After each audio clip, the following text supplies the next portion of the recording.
This is OwlUp, where learning happens in minutes, not hours. For a deeper journey, explore all our courses at owlup.co. Now, let's dive in.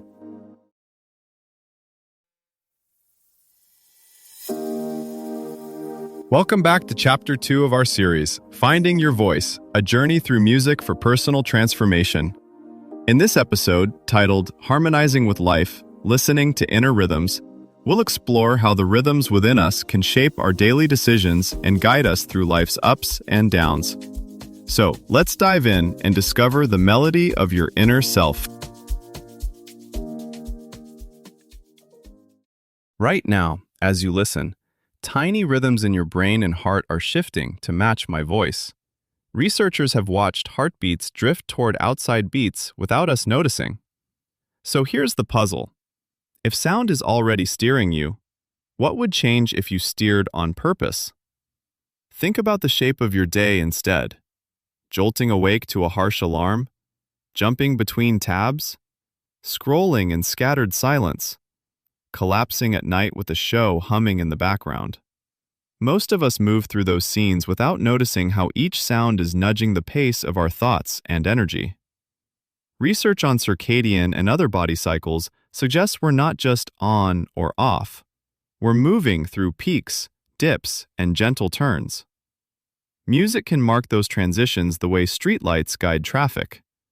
Green for focused work, yellow for slowing down, red for full stop and rest. The key isn't just pressing play.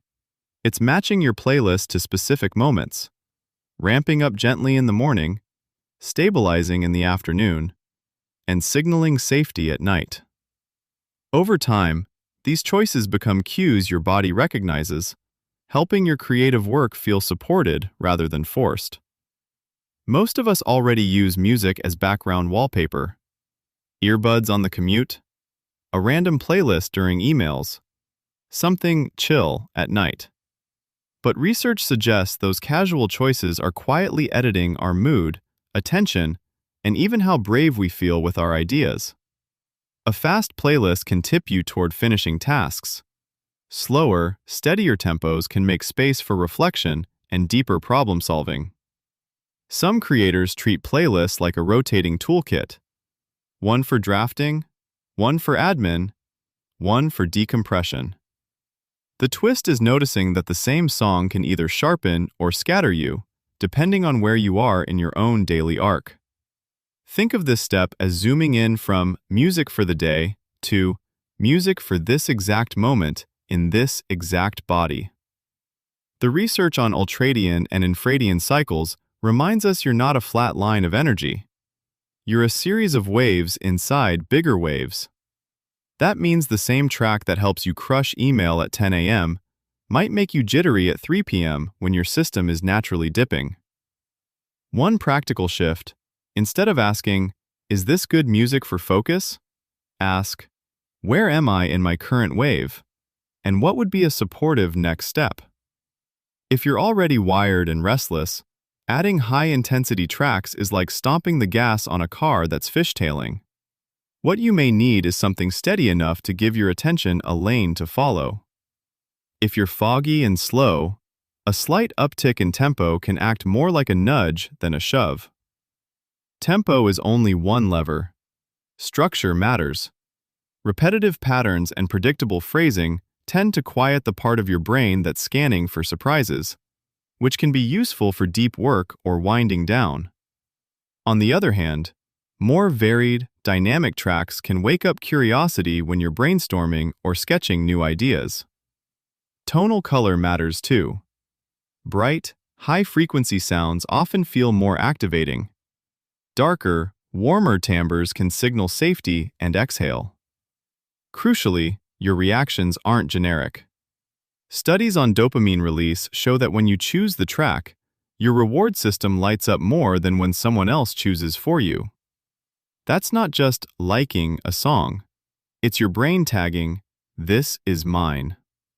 For creative work, that sense of ownership can be the difference between forcing yourself through a task and feeling internally recruited to it. This is where the paradox kicks in. The same algorithm that serves you endless focus playlists can also slowly flatten your sensitivity. If you never experiment, you stop noticing subtle shifts, when a piece actually calms you versus merely distracting you. Treat your listening like a living prototype. Shift one variable at a time.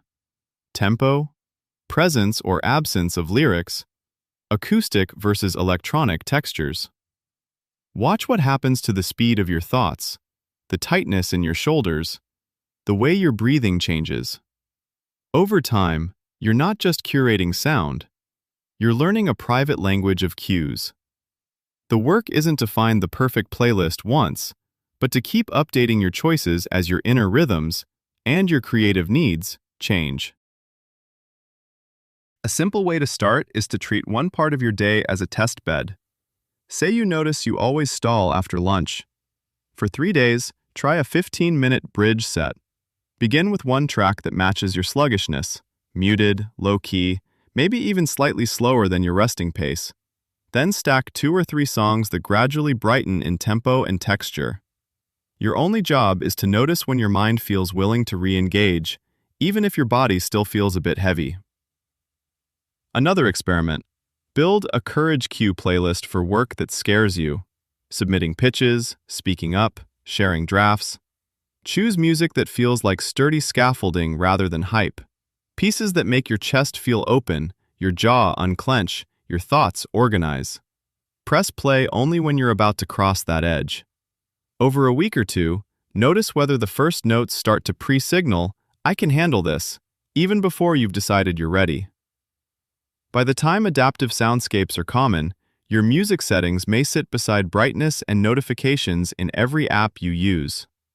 Instead of one static playlist, you'll have context-aware layers, deep focus scores that fade in when your calendar shows writing, gentle social buffers that surface before hard conversations, even micro-anthems for tiny wins. Think less DJ in your pocket, more subtle operating system for your mood, quietly shaping how you enter, move through, and exit each part of your day.